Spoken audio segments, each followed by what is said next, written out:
Assalamualaikum warahmatullahi wabarakatuh.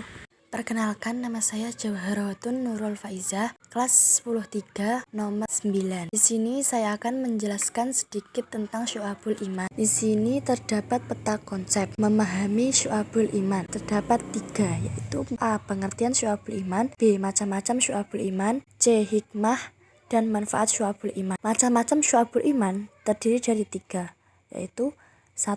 Iman terkait dengan hati, 2. Iman terkait dengan lisan, 3. Iman terkait dengan badan. A. Pengertian Syu'abul Iman. Keimanan merupakan pendorong dan penentu bagi amal saleh. Iman itu bertingkat-tingkat, sebagiannya lebih tinggi daripada yang lain. Para ulama membagi cabang-cabang iman menjadi 77 cabang, disebut Syu'abul Iman. Jika setiap Muslim mampu menghayati dan mengamalkan tiap-tiap cabang iman, niscaya ia akan merasakan nikmat dan lezatnya hikmah keimanan dan dalam kehidupan. Perhatikan hadis Rasulullah SAW berikut. An Abi Hurairah radhiyallahu anhu qala Rasulullah SAW al-imanu bid'un wa sab'un aw bid'un wa sittuna syubwah fa'afdaluha qawl la ilaha illallah wa adnaha imatatul adha anit tariq wal haya'u syu'batun minal iman. Artinya, dari Abu Hurairah radhiyallahu anhu, ia berkata, Rasulullah SAW bersabda, iman itu ada 70 cabang lebih atau 60 cabang lebih. Yang paling utama yaitu perkataan la ilaha illallah, dan yang paling ringan yaitu menyingkirkan gangguan dari jalan. Dan malu itu termasuk bagian dari iman. Hadis riwayat Bukhari dan Muslim. Cabang iman yang paling tinggi adalah kalimat la ilaha illallah. Cabang iman yang paling rendah adalah menyingkirkan duri dari jalan. Hadis tersebut juga menyebutkan bahwa memiliki rasa malu merupakan bagian dari keimanan. Berikut penjelasan dari ketiga cabang iman tersebut. 1. Kalimat la ilaha illallah. Kalimat la ilaha illallah merupakan kalimat yang paling agung dan memiliki banyak keutamaan. Kalimat ini bisa ditimbang pada hari kiamat, maka lebih berat daripada luas langit yang 7 dan bumi yang 7. Kalimat la ilaha illallah merupakan bacaan zikir paling utama. Hal ini sebagaimana sabda Rasulullah SAW. Wa qala sallallahu alaihi wasallam, afdalu dzikri la ilaha illallah wa afdalu du'ai alhamdulillah. Artinya, Nabi SAW bersabda, zikir yang paling utama adalah la ilaha illallah dan doa yang paling utama adalah alhamdulillah. Hadis riwayat Tirmizi.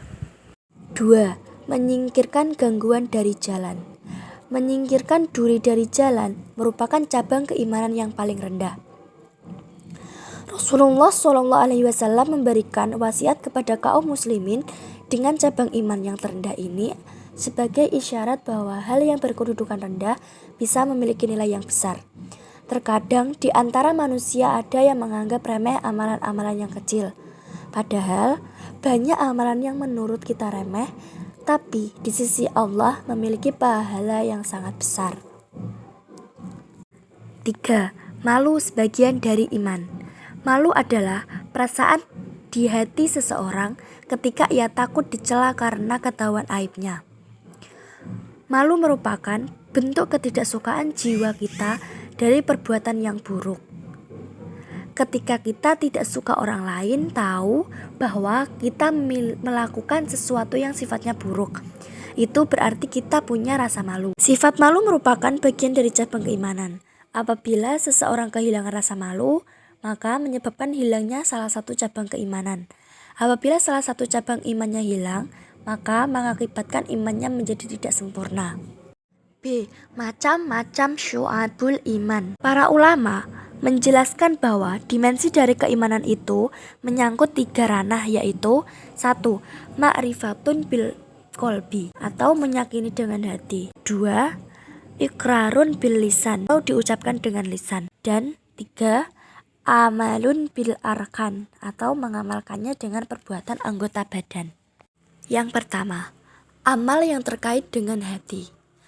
Amal yang terkait dengan hati itu ada yang berupa keyakinan dan ada yang berupa niat. Cabang-cabang keimanan yang termasuk dalam kelompok ini meliputi perkara sebagai berikut. 1. Iman kepada Allah Subhanahu wa taala. 2. Iman kepada malaikat Allah Subhanahu wa taala. 3. Iman kepada kitab-kitab Allah Subhanahu wa taala. 4. Iman kepada rasul-rasul Allah Subhanahu wa taala. 5. Iman kepada takdir baik dan buruk Allah Subhanahu wa taala. 6. Iman kepada hari akhir. 7. Iman kepada kebangkitan setelah kematian. 8. Iman bahwa manusia akan dikumpulkan di yaumul mahsyar setelah hari kebangkitan. 9. Iman bahwa orang mukmin akan tinggal di surga dan orang kafir akan tinggal di neraka. 10. Mencintai Allah Subhanahu wa taala dan lain-lain. Yang kedua, amal yang terkait dengan lisan. Amal yang terkait dengan lisan itu ada 7 perkara sebagai berikut. 1. Membaca kalimat thayyibah atau kalimat-kalimat yang baik. 2. Membaca kitab suci Al-Quran. 3. Belajar dan menuntut ilmu. 4. Mengajarkan ilmu kepada orang lain. 5. Berdoa. 6. Zikir kepada Allah Subhanahu wa taala termasuk istighfar. 7. Menghindari bacaan yang sia-sia atau lagbun. Yang ketiga, amal yang terkait dengan anggota badan. Amal yang terkait dengan anggota badan itu ada beberapa perkara sebagai berikut. 1. Bersuci atau toharoh termasuk di dalamnya kesucian badan, pakaian, dan tempat tinggal. 2. Menegakkan sholat, baik sholat fardu, sholat sunnah, maupun mengqadha sholat. 3. Bersedekah kepada fakir miskin dan anak yatim, membayar zakat fitrah dan zakat amal, memuliakan tamu serta membebaskan budak. 4. Menjalankan puasa wajib dan sunnah. 5. Melaksanakan haji bagi yang mampu. 6. Beriktikaf di dalam masjid, termasuk di antaranya adalah mencari Lailatul Qadar. 7. Menjaga amal dan bersedia meninggalkan rumah untuk berhijrah beberapa waktu tertentu. 8. Menyempurnakan dan menunaikan nazar. 9. Menyempurnakan dan menunaikan sumpah. 10. Menyempurnakan dan menunaikan kafarat. C. Hikmah dan manfaat syu'abul iman. Berikut ini beberapa hikmah dan manfaat serta pengaruh iman pada kehidupan manusia. 1. Iman menghilangkan sifat kepercayaan manusia terhadap makhluk. 2. Iman menanamkan sikap tidak takut menghadapi kematian. 3. Iman akan membuat seorang mukmin memiliki jiwa yang tenang. 4. Iman mewujudkan kehidupan yang lebih baik dan berkualitas. 5. Iman menumbuhkan sikap ikhlas. 6. Iman mendatangkan keberuntungan. Dan yang terakhir, 7. Iman mencegah penyakit jasmani dan rohani. Sekian dari saya. Wassalamualaikum warahmatullahi wabarakatuh.